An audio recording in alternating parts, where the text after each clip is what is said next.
أعوذ بالله من الشيطان الرجيم. بسم الله الرحمن الرحيم. ومن أحسن قولا ممن دعا إلى الله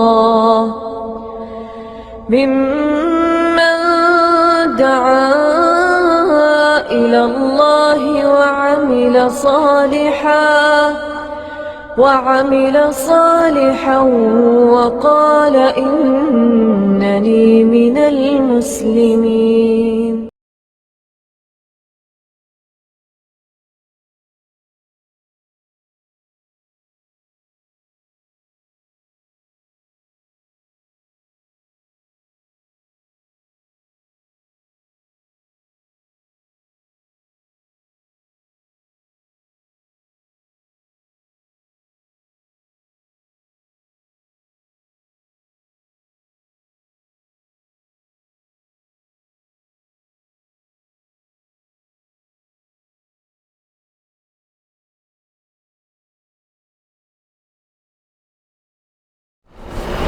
إن الحمد لله نحمده ونستعينه ونستغفره ونعوذ بالله من شرور أنفسنا ومن سيئات أعمالنا. من يهده الله فلا مضل له ومن يضلل فلا هادي له. وأشهد أن لا إله إلا الله وحده لا شريك له وأشهد أن محمدا عبده ورسوله. أما بعد فإن خير الحديث كتاب الله وخير الهدي هدي محمد صلى الله عليه وسلم وشر الأمور محدثاتها وكل محدثة بدعة وكل بدعة ضلالة وكل ضلالة في النار. رب اشرح لي صدري ويسر لي أمري واحلل عقدة من لساني يفقهوا قولي. رب أعوذ بك من همزات الشياطين وأعوذ بك رب أن يحضرون. أعوذ بالله السميع العليم من الشيطان الرجيم. قال فرعون وما رب العالمين قال رب السماوات والأرض وما بينهما إن كنتم موقنين. قال لمن حوله ألا تستمعون. قال ربكم ورب آبائكم الأولين. قال إن رسولكم الذي أرسل إليكم لمجنون. قال رب المشرق والمغرب وما بينهما إن كنتم تعقلون. اتخذت إلها غيري لأجعلنك من المسجونين. قال أولو جئتك بشيء مبين قال فأت به إن كنت من الصادقين. گزشتہ درس میں حضرت موسیٰ علیہ السلام اور فرعون کا واقعہ ذکر کیا گیا تھا، اور اسی واقعہ کے ضمن میں یہ بات بھی آئی تھی کہ فرعون نے ہر ممکن کوشش کی کہ حضرت موسیٰ علیہ السلام کو زج کریں، انہیں پریشان کریں، لیکن موسیٰ علیہ السلام کوئی عام لوگ تو تھے نہیں، تو اللہ کے نبی ہیں۔ اللہ رب العزت نے ان کے دل کو ہر طرح کے خوف و خطرہ سے محفوظ رکھا ہوا ہے۔ اللہ رب العزت نے اپنا ایک تعلق رکھا ہوا ہے، اور جب یہاں سے نکلے مدائن شعیب میں آئے اور 10 سال وہاں رہے، واپسی پہ جب اللہ رب العزت نے انہیں نبوت عطا فرمائی تو نبوت کے مل جانے کے بعد اب موسیٰ علیہ السلام کے دل سے خوف و خطرہ ہر طرح کا نکل گیا۔ محض ایک سطحی سی بات تھی کہ جو طبعی خوف ہوتا ہے وہ طبعی خوف تھوڑا سا دل میں تھا، جیسے انہوں نے اللہ رب العزت کے سامنے اس کو واضح کر دیا کہ کہیں ایسا نہ ہو کہ میں فرعون کے دربار میں جاؤں اور مجھے قتل کر دیں۔ تو وہ ایک طبعی خوف تھا جو ہر انسان کے دل میں ہو سکتا ہے اور آ سکتا ہے۔ فرعون کے دربار میں گئے حضرت موسیٰ علیہ السلام، اور ساتھ ہی ان کے ہارون علیہ السلام بھی ہیں، جنہیں انہوں نے اللہ سے طلب کر لیا، مانگ لیا، اور وہ ان کو حاصل ہو گئے۔ اللہ نے فرمایا کہ موسیٰ تم نے مانگا ہے کہ تمہارے بھائی کو نبی بنا دیا جائے، ہم نے تمہارے بھائی کو نبی بنا دیا، اب تم دونوں بھائی جاؤ۔ گئے تو حضرت موسیٰ علیہ السلام ہی مخاطب رہے فرعون کے ساتھ، سارا مکالمہ ہوا، بحث ہوئی، گفتگو ہوئی۔ فرعون نے اپنا ماضی یاد دلایا کہ تم تو ہمارے ہی گھر میں پلتے رہے ہو، بچپن تم نے ہمارے پاس ہی گزارا ہے، ہمارے ملک میں، ہمارے شہر میں رہے۔ بعض لوگوں نے کہا کہ وہ 40 سال تک اس کے گھر میں رہے، بعض نے کہا 30 سال ان کے گھر میں رہے، اور بعض کا کہنا ہے کہ 18 سال۔ ان تینوں اقوال میں سے 40 والی بات تو بنتی نظر نہیں آتی، کیونکہ 40 سال کی عمر میں آپ کو نبوت مل گئی، جیسا کہ معروف ہے کہ تمام انبیاء کو 40 سال کی عمر میں نبی بنایا جاتا ہے۔ 40 سال کی عمر میں نبوت ملی، اور 10 سال آپ مدائن شعیب میں رہ کے آ رہے ہیں، حضرت شعیب علیہ السلام کے علاقے میں، جو علاقہ کہ آج کل سعودی عرب میں ہے۔ تبوک سے آگے نکل جائیں تو مدائن شعیب اور مدائن صالح آتا ہے۔ مدائن صالح تبوک سے پہلے ہے، خیبر اور تبوک کے درمیان مدائن صالح، اور تبوک سے آگے نکل کر سمندر کے قریب جا کے مدائن شعیب۔ حضرت شعیب علیہ السلام 10 سال بکریاں چرا کے شعیب علیہ السلام کی بیٹی کے ساتھ نکاح کر کے جا رہے ہیں، راستے میں نبوت ملی۔ اس کا مطلب کہ اس وقت 40 سال ہوئے، 10 سال مدائن شعیب میں رہے، تو فرعون کے گھر میں رہنے کی مدت زیادہ سے زیادہ 30 سال بنتی ہے۔ تو اس نے کہا کہ تم 30 سال یا کم و بیش ہمارے گھر میں پلتے رہے، ہمارے پاس ہی رہے، اب تم کہہ رہے ہو کہ میں نبی ہوں؟ یعنی ہمارے گھر میں رہ کر آدمی کو مکہ مارا، قتل کر کے چلے گئے، اور اب آ کے کہتے ہو کہ میں نبی ہوں۔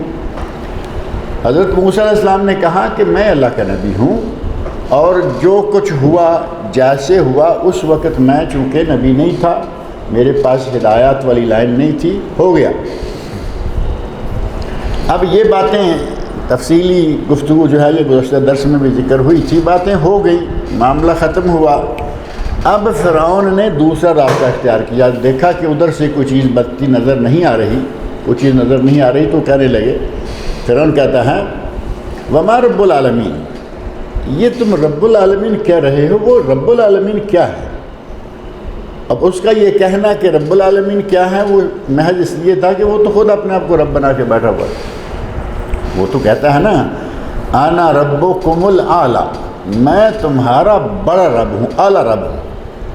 تو جو خود کو بڑا رب کہہ رہا ہے، دوسرا سامنے سے کہے کہ رب العالمین، تو اس نے صاف طور پر کہہ دیا کہ رب العالمین کیا ہے؟ قال فرعون وما رب العالمین، رب العالمین کیا ہے؟ موسیٰ علیہ السلام نے فرمایا قال رب السماوات والارض وما بینہما، رب العالمین وہ ہے جو آسمانوں زمینوں کا اور جو کچھ ان کے مابین ہے، یعنی پوری کائنات کا جو رب ہے وہ ہے رب العالمین، تو رب نہیں ہے۔ ان کنتم موقنین، اگر تم یقین رکھتے ہو، یعنی تمہارے پاس اگر یقین کی دولت ہے تو پھر یقین رکھو کہ رب العالمین وہ ہے جو آسمانوں اور زمینوں کا مالک ہے اور سب کا رب ہے۔ قال لمن حولہ الا تستمعون، اب وہ اپنے دائیں بائیں جو اپنے وزیر امیر بٹھائے ہوئے تھے، اس نے ان کو، جو اس کی کیبنٹ تھی، اس زمانے میں تو یہی کیبنٹ تھی نا کہ مشیر حضرات ہوتے تھے، اس وقت وزیر کا لفظ جو ہے وہ اتنا خاص ان معنوں میں جن معنوں میں آج استعمال ہو رہا ہے استعمال نہیں ہوا کرتا تھا۔ تو اپنی کیبنٹ کے لوگوں کو، اپنے وزیروں مشیروں کو کہتا ہے، دیکھو لمن حولہ، جو اس کے حاشیہ نشین ہیں، کہتا ہے الا تستمعون، تم اس کی بات نہیں سن رہے ہو۔ اس کا مطلب یہ ہے کہ یہ دیکھو مجھے چھوڑ کر کسی اور کو رب العالمین کہہ رہا ہے۔ قال، اتنے میں حضرت موسیٰ علیہ السلام نے ایک اور بات کر دی، قال ربکم رب آبائکم الاولین، وہ رب جو زمین و آسمان کا اور اس میں موجود تمام مخلوقات کا رب ہے، وہی رب ہے جو کہ تمہارے اور تمہارے آباء و اجداد کا بھی رب ہے۔ تمہارے ماں باپ، تمہارے ان کے دادے پردادے جو اوپر آباء و اجداد ہیں، ان سب کا بھی رب وہی ہے جو زمین و آسمان کا رب ہے۔ قال ان رسولکم الذی ارسل الیکم لمجنون، وہ بدبخت چونکہ اپنے آپ کو رب کہلواتا تھا، اب یہ بات جب حضرت موسیٰ علیہ السلام نے پورے زور کے ساتھ اور دلائل کے ساتھ دے دی کہ آسمانوں کا بنانے والا میرا رب وہ ہے، زمین کا بنانے والا میرا رب وہ ہے، اس آسمان اور زمین کے درمیان جتنی مخلوقات ہیں ان کو بنانے والا میرا رب ہے، میرے تیرے اور تیرے آباء و اجداد کا بھی وہی رب۔ اب فرعون ایک طرف سے اس کا منہ بند ہو گیا۔ اللہ رب العزت نے حق میں یہ طاقت رکھی ہوئی ہے کہ باطل اس کے سامنے ٹکتا نہیں، اور یہ پرانے عہد سے بات چلتی آ رہی ہے۔ حضرت ابراہیم علیہ السلام کے زمانے میں جو آدمی تھا اس نے بھی تو یہ بات کہی تھی نا، نمرود نے۔ تو حضرت ابراہیم علیہ السلام نے وہ دو چھوٹی چھوٹی باتیں کہا کہ میرا رب وہ ہے جو مارتا ہے اور جلاتا ہے۔ تو اس وقت نمرود نے کہا کہ یہ تو کام میں بھی کرتا ہوں۔ ایک آدمی جسے سزائے موت تھی اسے نکالا اور چھوڑ دیا، کہا دیکھو میں جلاتا بھی ہوں۔ بے قصور آدمی کو پکڑا، قتل کروا دیا، کہا کہ یہ میں مارتا بھی ہوں، یہ تو میرے اندر بھی۔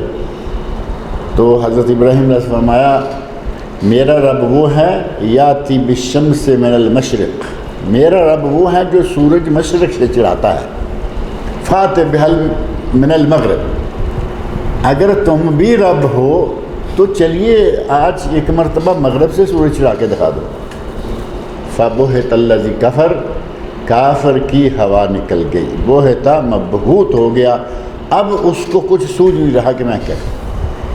یہ اللہ رب العزت کی نبیوں کو دی ہوئی فراست اور نبیوں کو دیا ہوا علم اور نبیوں کو دیا ہوا بلاغت ہے کہ وہ بات کی کہ وہ بولنے کے لائق ہی نہیں رہا، میں اب مغرب سے سورج کیسے چڑھاؤں گا۔ اسی طرح حضرت موسیٰ علیہ السلام ایک بات، دوسری بات، تیسری بات کی، جب دیکھا کہ میرے بس میں اس کے ساتھ گفتگو کرنا یا ڈیبیٹ کرنا میرے بس میں نہیں ہے، اب اس نے اپنی بدبختی کی باتیں شروع کر دی، کہنے لگا قال ان رسولکم الذی ارسل الیکم لمجنون، یہ جو تمہاری طرف رسول بھیجا گیا ہے یہ تو کوئی پاگل ہے۔ اب جس کے مقابلے میں تم بات کرنا چاہ رہے ہو تمہیں کوئی اس کا جواب نہیں سوجھ رہا، تو پاگل تم ہو یا وہ؟ پاگل ہونے کا لفظ اگر لقب کسی کو دیا جا سکتا ہے تو جو لاجواب ہو جائے وہ پاگل ہوتا ہے، لیکن اس نے بال کو الٹایا اور کہا ان رسولکم الذی ارسل الیکم لمجنون، جو رسول تمہارے پاس بھیجا گیا ہے یہ تو کوئی پاگل آدمی ہے۔ اور یہ بات دیکھیں، مشرکین، کافر، وہ بادشاہ ہو یا غیر بادشاہ ہو، یہ بات کب سے سلسلہ چلتا آ رہا ہے۔ موسیٰ علیہ السلام کو کہا گیا کہ پاگل ہے، اور ہمارے نبی حضرت محمد رسول اللہ صلی اللہ علیہ وسلم کو بھی کہا گیا کہ یہ پاگل ہے۔ مجنون کا لقب جو ہے یہ ہمارے نبی کو بھی ان بدبختوں نے دیا، مشرکین مکہ نے یہ طعنہ دیا، ساحر ہے، جادوگر، یہ شاعر ہے، یہ مجنون ہے، یہ کاہن ہے، طرح طرح کے الزامات لگائے۔ اللہ رب العزت نے ان تمام الزامات سے قرآن کریم میں نبی صلی اللہ علیہ وسلم کو بری قرار دیا، آیات نازل کر کے۔ یہاں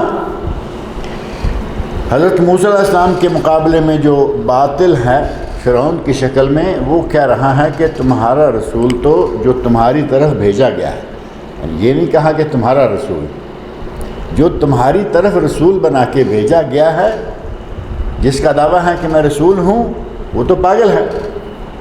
قال رب المشرق والمغرب وما بینہما ان کنتم تعقلون، موسیٰ علیہ السلام نے آگے سے پھر کہہ دیا، کہا کہ میرا رب تو وہ ہے جو مشرق کا رب ہے، مغرب کا رب ہے، اور جو کچھ مشرق و مغرب کے درمیان میں ہر چیز کا رب ہے۔ ان کنتم تعقلون، اگر تم میں کوئی عقل کا ذرہ ہے، اگر تم میں عقل کا کوئی ذرہ ہے تو میرا رب تو وہ ہے۔ قال لئن اتخذت الہا غیری، اب وہ آ گیا، دھمکیوں پہ آ گیا اور اپنا اس نے زور دکھانا شروع کر دیا۔ کہتا ہے لئن اتخذت الہا غیری، اگر تو نے مجھے چھوڑ کر میرے علاوہ کسی اور کو معبود اختیار کیا، لأجعلنک من المسجونین، تو میں تمہیں جیل میں ڈال دوں گا۔ اب زیادہ سے زیادہ یہی کر سکتا تھا نا، میں پکڑ لوں گا، جیل میں ڈال دوں گا، میں تمہیں قتل کر دوں گا، میں یہ کر دوں گا۔ یہ باتیں انبیاء کرام کو کی گئیں، نبی اکرم صلی اللہ علیہ وسلم کو قتل کرنے کی کم و بیش 36 کوششیں تاریخ میں موجود ہیں، 36 مرتبہ مختلف طریقوں سے نبی اکرم صلی اللہ علیہ وسلم کو قتل کرنے کی کوششیں کی گئیں، اللہ رب العزت نے بچایا۔ واللہ یعصمک من الناس، قرآن میں اللہ نے دعویٰ کر رکھا، اللہ نے وعدہ کر رکھا ہے واللہ یعصمک من الناس، اللہ تمہیں لوگوں سے بچائے گا، یعنی تمہیں قتل نہیں کوئی کر سکتا۔ اسی طرح انبیاء کو اللہ رب العزت نے بچایا، اور ایسے بھی واقعات ہیں کہ نبی قتل کیے گئے، ایسے بھی واقعات موجود ہیں کہ نبیوں کو قتل کیا گیا، جیسا کہ حضرت زکریا علیہ السلام قتل کیے گئے، اور اسی طرح یحییٰ علیہ السلام ہیں قتل کیے گئے، اور بعض دیگر انبیاء ہیں۔ اللہ رب العزت نے یہ نہیں کہ اللہ کی نعوذ باللہ کوئی بے بسی ہو گئی تھی، یہ ساری آزمائشیں ہوتی ہیں، کسی کو اللہ رب العزت کسی رنگ میں آزماتا ہے، کسی کو کسی رنگ میں۔ بہرحال فرعون نے کہا کہ میں تمہیں قتل کروا دوں گا، میں تمہیں جیل میں ڈلوا دوں گا، اگر تو نے میرے سوا کسی اور کو رب مانا، کسی اور کو معبود مانا، الہن غیری، میرے سوا کسی اور کو معبود بنایا، لَأَجْعَلَنَّكَ، تو میں تمہیں یقیناً من المسجونین، جیل والوں میں سے، قیدیوں میں سے کر دوں گا، یعنی قید کر دوں گا۔ قال اولو جئتک بشیء مبین، حضرت موسیٰ علیہ السلام بڑے ٹھہراؤ میں، بڑے آرام سے، کوئی خوف خطرہ دل میں نہیں ہے، اور اپنے پاؤں پہ جمے ہوئے ہیں، کہتے ہیں کہ اگر میں تمہارے پاس کوئی واضح کھلی ہوئی چیز لے کے آ جاؤں جو دلیل ہو کہ میں سچا ہوں، پھر بھی تو مجھے جیل میں ڈال دے گا۔ اب یہ باتیں ساری جو حضرت موسیٰ علیہ السلام کر رہے ہیں وہ ہیں عقل مند لوگوں والی باتیں، اور ان باتوں کو سمجھ سکتا ہے سامنے والا بھی جو عقل مند ہو۔ اور قرآن میں اللہ نے فرمایا کہ مشرک عقل مند نہیں ہوتا، مشرک وہ ہے جو غیر اللہ کو پوجتا ہے، اور یہ جو خود غیر اللہ اپنے آپ کو اللہ رب کہلوا رہا ہے، یہ تو ظاہر ہے کہ مشرکین سے بھی بڑا ہو گیا۔ مشرک اللہ کے سوا کسی دوسرے کو معبود بناتے ہیں، یہ خود کو رب کہلوا رہا ہے۔ تو وہ کہتا ہے، موسیٰ علیہ السلام کہتے ہیں، قال اولو جئتک بشیء مبین، اگر میں تمہارے پاس کوئی کھلی ہوئی واضح دلیل لے کے آ جاؤں تب بھی کیا تو مجھے جیل میں بند کروا دے گا؟ اب ظاہر ہے کہ موسیٰ علیہ السلام نے ایک باقاعدہ اس کو چیلنج دیا کہ میں اپنے سچے ہونے کی دلیل دے سکتا ہوں، تو کیا تم بھی پھر بھی یہ کہے گا کہ میں تمہیں جیل میں ڈال دیتا ہوں؟ قال فات بہ ان کنت من الصادقین، اگر تو سچا ہے، سچوں میں سے ہے تو لاؤ دلیل، جو تم کہہ رہے ہو کہ کوئی شے مبین لاؤ گے، کوئی واضح قسم کی بات تم ہمارے سامنے رکھو گے، اگر ایسا ہے تو وہ واضح قسم کی بات جو ہے وہ لاؤ اور ہمارے سامنے رکھو۔ فَأَلْقَى عَصَاهُ، موسیٰ علیہ السلام نے اپنا ڈنڈا ایسے زمین پر پھینک دیا۔ اب ظاہر ہے کہ موسیٰ علیہ السلام اپنی مرضی سے تو کچھ کر نہیں رہے، نبی ہیں، اللہ رب العزت کی طرف سے تعلق قائم ہے، یقیناً اللہ رب العزت نے حکم دیا، اور قرآن کریم میں دوسری جگہ موجود ہے فَأَلْقِ عَصَاكَ، کہ اپنا ڈنڈا پھینکو، اللہ نے باقاعدہ حکم دیا۔ قرآن میں کہیں وہ پوری تفصیل ہے، کہیں اشارہ ہوتا ہے کہ انہوں نے ڈنڈا پھینک دیا۔ اللہ کے حکم سے موسیٰ علیہ السلام نے ڈنڈا پھینکا، فَأَلْقَى عَصَاهُ، عصا موسیٰ معروف ہے، فَإِذَا هِيَ ثُعْبَانٌ مُبِينٌ، تو وہ واضح اژدہا، ثعبان کا معنی اژدہا، چھوٹا سانپ ہے تو اس کو عموماً کہا جاتا ہے حیہ، حیہ میں ہر طرح کا سانپ شامل ہوتا ہے، حیہ کا لفظ ہر قسم کا، چھوٹا بڑا تیز ڈھیلا، سب پہ حیہ کا لفظ استعمال ہوتا ہے، لیکن ثعبان صرف بڑے سانپ کو، جسے ہم اردو میں اژدہا کہتے ہیں، اور غالباً ہندی میں اجگر ہے یا کچھ ایسا، شاید آپ نے کچھ سنا ہوگا، تو یہ ہے ثعبان۔ اور قرآن کریم میں حضرت موسیٰ علیہ السلام کے ڈنڈے کو ثعبان بھی کہا گیا، کہ ثعبان بن گیا، جیسا کہ آپ کے سامنے فَإِذَا هِيَ ثُعْبَانٌ مُبِينٌ، وہ واضح ڈنڈا جو ہے واضح طور پر بہت بڑا سانپ بن گیا۔ اور دوسری جگہ ہے فَإِذَا هِيَ حَيَّةٌ تَسْعَىٰ، موسیٰ علیہ السلام نے ڈنڈا پھینکا تو وہ حرکت کرتا ہوا سانپ بن گیا، یعنی ڈنڈا پھینکا تو سانپ کی شکل اختیار کر کے وہیں پڑا نہیں رہا، باقاعدہ جو سانپ کی حرکت ہوتی ہے چلنا شروع کر دیا۔ ایک پہلی مبین چیز، واضح چیز جو انہوں نے کہا کہ اگر میں کچھ واضح چیز تمہارے سامنے رکھوں تو پھر بھی کیا تو مجھے ایسا کرے گا؟ تو ان میں سے پہلی چیز حضرت موسیٰ علیہ السلام نے یہ اپنا ڈنڈا پھینکا۔ اب ظاہر ہے کہ اگر ان میں تھوڑی بہت بھی عقل ہوتی تو ڈنڈے سے سانپ بنتا ہوا دیکھ کر وہ سمجھ جاتے کہ یہ اتنی بڑی چیز بنی ہے تو یہ آدمی کچھ ہے، اس میں کوئی جان ہے۔ لیکن مشرکین کا شروع سے لے کے یہ سلسلہ رہا ہے، انبیاء سے معجزہ طلب کریں گے کہ ایسے کرو تو ہم مان جائیں گے، جب ایسے ہو جاتا تو کوئی نہ کوئی راستہ، کبھی کہا کہ دیکھو کتنا بڑا جادوگر ہے، یہ کہہ کے نکل گئے، جیسا کہ مشرکین مکہ کے بارے میں مشہور ہے نا، معجزات طلب کیے، کہا کہ ہمارے سامنے چاند آئے، شق قمر کا واقعہ جو ہے قرآن کریم میں بھی موجود ہے، ون شق القمر، چاند ہمارے سامنے آئے اور پہاڑ کے دونوں طرف سے آدھا آدھا ہو کر گزر جائے اور پھر جا کے مل جائے، یہ ہمیں دکھاؤ کر کے۔ اللہ رب العزت نے نبی اکرم صلی اللہ علیہ وسلم کے کہنے پر وہ معجزہ دکھا دیا۔ جیسے ہی چاند دو حصے ہوا، آگے جا کے ملا، جو ان کا مطالبہ تھا پورا ہو گیا، تو کہتے ہیں دیکھو کتنا بڑا جادوگر ہے، کتنا بڑا جادوگر ہے کہ چاند کو بھی دو ٹکڑے کر دیا۔ تو یہ معاملہ مشرکین کا شروع سے رہا کہ معجزہ طلب کرتے، جب معجزہ واقع ہو جاتا تو پھر ادھر ادھر کر کے کوئی نہ کوئی راستہ نکال کے نکل جاتا۔ حضرت موسیٰ علیہ السلام نے اپنا ڈنڈا پھینکا، فَإِذَا هِيَ ثُعْبَانٌ مُبِينٌ، وہ بڑا سانپ بن گیا۔ حیہ اور سانپ کا فرق جو ہے وہ میں نے بتایا کہ جو ثعبان ہے وہ بہت بڑا سانپ، اور حیہ کہا قرآن کریم میں دونوں لفظ موجود ہیں، وہ ہے کوئی عام چھوٹا موٹا جو سانپ ہوتا ہے۔ اور ایک قرآن کریم میں ہی لفظ تیسرا ہے جان، اور وہ بھی ڈنڈے کے بارے میں ہی ہے، پھینکا تو وہ جان بن گیا، اس سے مراد ایک چھوٹا سانپ ہوتا ہے۔ اب علماء تفسیر نے کہا کہ جسامت کے اعتبار سے وہ بڑا تھا،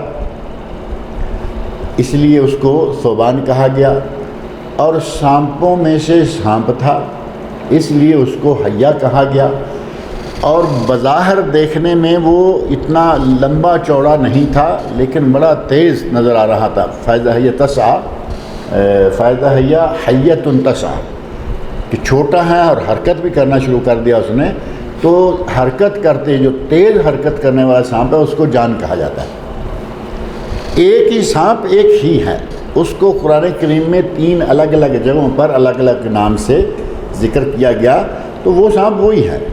ایک دفعہ دیکھیں گے جسامت میں بہت بڑا ہے، سانپ ہونے کے حوالے سے سانپ ہے، حیہ کہا، اور جان کہا کیونکہ وہ تیز ترار بہت تھا۔ دوسری بات حضرت موسیٰ علیہ السلام نے جو کی وہ تھا وَنَزَعَ يَدَهُ، حضرت موسیٰ علیہ السلام نے اپنا ہاتھ باہر کھینچ نکالا، ہاتھ اپنی جیب میں ڈالا، اور وہ جب اس کے سامنے کیا فَإِذَا هِيَ بَيْضَاءُ لِلنَّاظِرِينَ، تو وہ ہاتھ لوگوں کے لیے چمکدار، یعنی ہاتھ پہلے نارمل ہے جیسے کہ ہر کسی کا ہاتھ تھا ایسے ان کا بھی تھا، لیکن اللہ رب العزت نے معجزے کے طور دکھانا تھا کہ یہ معجزہ دیکھ لو، تو وہ ایسے ہوا کہ انہوں نے اپنا ہاتھ کھینچا نکالا تو وہ اسی وقت ہر دیکھنے والے کے لیے سفید اور چمکدار ہو۔ اب یہ بھی معجزہ تھا، اور موسیٰ علیہ السلام کو اللہ رب العزت نے دیا ید بیضا، یہ لفظ جو ہے بڑا معروف ہے، اردو والوں نے فارسی والوں نے بھی اسے استعمال کیا۔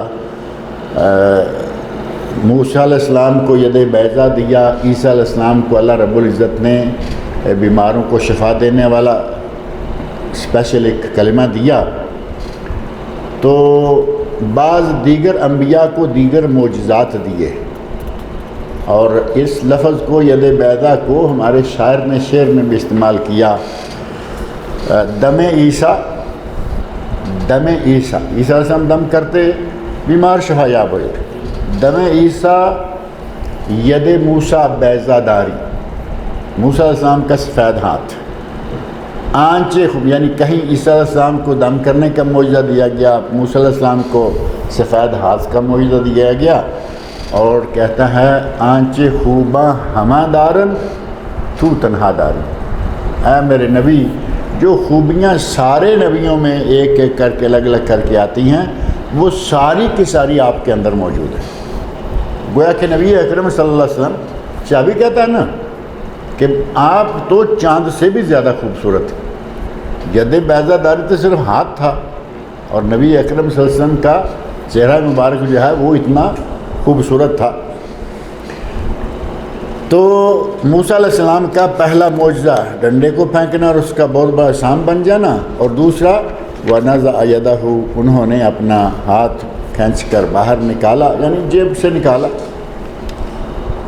فَإِذَا هِيَ بَيْضَاءُ لِلنَّاظِرِينَ، تو وہ اسی وقت ہر دیکھنے والے کے لیے چمکتا ہوا بیضاء، سفید چمکدار ہو گیا. قَالَ لِلْمَلَإِ حَوْلَهُ، اب فرعون نے یہ دو باتیں دیکھ لی.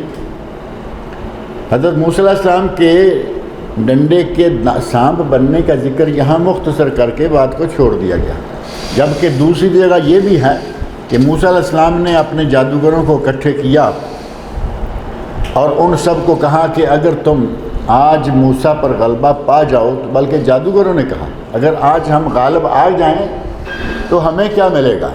اس نے کہا کہ تم میرے مقرب بن جاؤ گے. آج تم پتہ نہیں کہاں کہاں دھکے کھاتے پھر رہے ہو، اپنے کرتب دکھا کے پیسے کماتے ہو، میں تمہیں اپنا مقرب، بادشاہ کا مقرب بن گیا تو بہت بڑی بات ہو گئی نا. جو مشیر خاص ہوتے ہیں وہ مقرب ہوتے ہیں. تو اس نے کہا کہ میں تمہیں اپنا مقرب بنا لوں گا. اب وہ سارے خوش ہیں، اکٹھے ہو گئے، موسیٰ علیہ السلام بھی آ گئے اور معاملہ شروع ہوا. وہ کہتے ہیں کہ آپ کچھ اپنا وار پہلے کریں گے یا ہم وار کریں، یعنی ہم اپنا کرتب دکھائیں یا آپ دکھاتے. اب موسیٰ علیہ السلام کوئی کرتب تو دکھانے والے نہیں تھے نا، وہ تو نبی ہیں، وہ تو جو ان کے سامنے ہوگا وہ نبوت کے حوالے سے معجزہ ہوگا. جادوگروں نے کہا کہ تم اپنا وار کرتے ہو یا ہم کریں. موسیٰ علیہ السلام نے کہا نہیں تم ہی کرو. یعنی انہیں تو کوئی خطرہ نہیں کہ پہلے کروں بعد میں کروں، پہلے کروں تو جیتوں گا، پیچھے کروں تو ہاروں گا. انہوں نے کہا نہیں تم ہی کرو پہلے. تو انہوں نے رسیاں پھینکی. جادو کے زور سے جو لوگوں کی آنکھوں میں وہ رسیاں جو ہیں وہ چھوٹے چھوٹے گھومتے ہوئے سانپ نظر آنا شروع ہو گئے. یہ وہی ڈنڈا ہے. اللہ رب العزت نے موسیٰ علیہ السلام سے حکم دیا موسیٰ علیہ السلام کو کہ ڈنڈا پھینکو. موسیٰ علیہ السلام نے اپنے ہاتھ سے ان رسیوں کے درمیان میں ڈنڈا پھینکا اور یہ بہت بڑا سانپ بن گیا. اس نے ساری رسیوں کو نگل لیا. ایک ایک کر کے جتنے سانپ تھے، سانپ نظر آ رہے تھے، رسیاں تو نظر نہیں آ رہی نا، سانپ نظر آ رہے ہیں. اور موسیٰ علیہ السلام کے ڈنڈے نے سانپ بھر کے سارے سانپوں کو نگل لیا. اب جادوگر سمجھ گئے کہ یہ جادوگر نہیں ہو سکتا، کیونکہ ہمارا وار تو آخری وار تھا، زبردست وار تھا، جادو کا وار اس سے بڑا ہو نہیں سکتا، تو یہ آدمی جادوگر نہیں ہو سکتا. وہ فوراً ایمان لے آئے، قتل کر دیے گئے. اور یہی وہ خوش نصیب ہیں کہ نہ کوئی نماز، نہ روزہ، نہ حج، نہ زکوٰۃ، اور جنتی. ایمان لائے اور قتل کر دیے گئے، نہ نماز کا موقع، نہ حج زکوٰۃ کا کوئی وقت ہی نہیں آیا. تو یہاں وہ بات جو ہے صرف سانپ کی بات کی، اور جو اس نے سانپ نے کرتب دکھایا وہ نہیں بات کی. وہ دوسری جگہ قرآن کریم کے اندر ہی وہ واقعہ سارا موجود ہے. سانپ بن گیا، حرکت کرتا ہوا ان کے سارے رسیوں سے بنے ہوئے اسپولیے کھا گیا. قالا، تو یہ دیکھ کر فرعون، قالا للملا، ملا ہوتا ہے جو ان کے خاص حاشیہ نشین، وہی وزیر، مشیر اور بڑے لوگ ان کے سامنے ہوتے ہیں، دائیں بائیں بیٹھے ہوتے ہیں، ان سے کہتا ہے قال للملأ حولہ، اپنے ارد گرد بیٹھے ہوئے لوگوں سے کہتا ہے ان ھذا لساحر علیم، یہ تو بہت علم والا جادوگر ہے. یعنی یہ کوئی چھوٹا موٹا جادوگر نہیں، یہ تو کوئی بڑے علم والا جادوگر ہے. دیکھو اس کا سانپ تو سارے سانپوں کو بکھا گیا، جتنے جادوگر ہیں وہ سارے کے سارے فیل ہو گئے، اور یہ اکیلا کہا یہ تو بڑے کوئی علم والا جادوگر ہے۔ یرید ان یخرجکم من ارضکم بسحرہ، یہ تمہیں اپنے جادو کے زور سے تمہاری زمین سے نکالنا چاہتا ہے، تمہاری زمین سے نکالنا چاہتا ہے، یعنی آج تمہارے ہاتھ میں حکومت ہے، یہ تمہاری حکومت چھیننا چاہتا ہے۔ اگر اس زمین میں رہو گے بھی تو تم پھر اس کے زیر دست بن کے رہو گے، یہ حاکم ہوگا اور تم محکوم ہوگے۔ اب لوگوں کو بھڑکانے کے لیے اس نے یہ الفاظ کہنا شروع کر دیے، کہنے لگے یرید ان یخرجکم من ارضہ بسحرہ، یہ چاہتا ہے کہ اپنے جادو کے زور سے تمہیں اپنی اس زمین سے نکال دے، اس ملک سے نکال دے۔ فماذا تأمرون، بتاؤ اب تم کیا حکم دیتے ہو، یعنی مطلب یہ کہ اب تم بتاؤ کہ ہم اس کے ساتھ کیا کریں۔ حاکم وہ ہے، لیکن جب امداد طلب کرنے لگا اپنے حاشیہ نشینوں سے تو کہتا ہے کہ تم اب بتاؤ کیا حکم دیتے ہو۔ اور یہ انداز تو آج بھی معروف ہے نا، جب کسی سے کوئی کام ہو تو پھر کیا حکم دیتے ہو، جب کام نکل جائے تو پھر اسی کو آنکھیں دکھانا شروع کر۔ فرعون باوجود اس کے کہ بادشاہ ہے، فرعون باوجود اس کے کہ بڑا ظالم اور بڑا جابر معروف ہے، بنی اسرائیل کے سینکڑوں ہزاروں بچے مروا دیے، ترس نہیں آیا، اس کے باوجود جب یہاں نوبت آ گئی تو اب وہ اپنے لوگوں سے کہتا ہے کہ تم کیا حکم دیتے ہو، کیا کریں۔ فماذا تأمرون، بس تم بتاؤ کہ تم اب کیا مجھے کیا حکم دیتے ہو۔ قالوا ارجہ واخاہ، اس کو اور اس کے بھائی کو مہلت دے دو، تھوڑی مہلت دے دو، اور اس دوران کیا کرو، وابعث فی المدائن حاشرین، مختلف شہروں میں لوگوں کو اکٹھا کرنے کا سلسلہ اعلان جو ہے وہ شروع کروا دو۔ یعنی اب وہ بڑا میدان کھولنا چاہتا ہے، جس کا ذکر میں نے کیا کہ انہوں نے اپنے رسیاں پھینکی، سام بن گئے، اس واقعہ کے وہ بعد واقعہ پیش آیا۔ تو کہتا ہے اس کے حاشیہ نشین کہتے ہیں ارجہ و اخاہ، اسے اور اس کے بھائی کو مہلت دیجئے، وابعث فی المدائن حاشرین، اور شہروں میں لوگوں کو اکٹھا کرنے والے بھیج دیں، یعنی وہ باقاعدہ جا کے اعلان کریں مختلف شہروں میں، مختلف علاقوں میں کہ تمہارے بادشاہ سلامت تمہیں بلا رہے ہیں، ایک خاص وقت طے ہو جائے، ایک خاص جگہ طے ہو جائے، اس میں سارے لوگوں کو اکٹھے ہونا ہے۔ اور یہ اللہ رب العزت کا بھی ایک انتظام تھا کہ سارے لوگوں کے سامنے اپنے نبی کی صداقت کو ثابت کر دے، اور ان میں سے جس کو توفیق ہوگی وہ پھر ایمان لے آئے گا۔ یاتوک بکل سحار علیم، ہر علاقے میں اپنے آدمی بھیج دو جو اعلان کریں، اور وہ جتنے بھی علم والے جادوگر ہیں ان تمام جادوگروں کو اکٹھا کر کے لے آئیں گے، یعنی ایک مقررہ دن پر۔ فجمع السحرۃ لمیقات یوم معلوم، جو دن طے کیا تھا اس نے، اس دن میقات یوم معلوم، یعنی وقت جو ایک مقررہ دن کا طے کیا تھا، اس وقت فجمع السحرہ، ساری دنیا کے جادوگر جو ہیں وہ بھی اکٹھے کر لیا، لوگوں کو بھی اکٹھے کر لیا کہ آ کے دیکھو، اور جادوگروں کو بھی اکٹھا کر لیا کہ آ کے مقابلہ کرو اس کا، حضرت موسیٰ علیہ السلام کا۔ یہ مشورہ دیا اس کے حاشیہ نشینوں نے، اس کے وزیر و مشیروں نے مشورہ دیا کہ لوگوں کو اکٹھے کر کے یہاں ان کا مقابلہ کرواؤ، تمہارے پاس دنیا بھر کے جادوگر آ جائیں گے لالچ میں آ کے کہ ہمیں مقرب بنا لے گا، حاشیہ نشین بنا لے گا، تو وہ اپنے وار کریں گے، اس کو ہرا دیں گے، معاملہ ختم ہو جائے گا۔ لیکن یہاں تو جادو تھا نہیں، یہاں تو اللہ رب العزت کی طرف سے خاص انتظام تھا۔ وَقِيلَ لِلنَّاسِ هَلْ أَنْتُمْ مُجْتَمِعُونَ، اور عام لوگوں سے بھی یہ کہہ دیا، اپنے لوگوں سے کہہ رہا ہے کہ اس طرح کرو، اور عام لوگوں میں یہ اعلان کر دیا کہ کیا تم سب اس دن مجمع میں حاضر ہو جاؤ گے۔ اب ظاہر ہے کہ جو سمجھے کہ ایک بڑا تماشا ہونے والا ہے، جو سمجھے کہ ایک بہت بڑا واقعہ پیش آئے گا، یہ کہتا ہے میں نبی ہوں، اور جادوگروں کو اکٹھے کر کے اس نبی کا مقابلہ کرنے کے لیے لے جا، یہ تو بڑا ایک اسپیشل ایونٹ تھا، اس سے پیچھے کون رٹے۔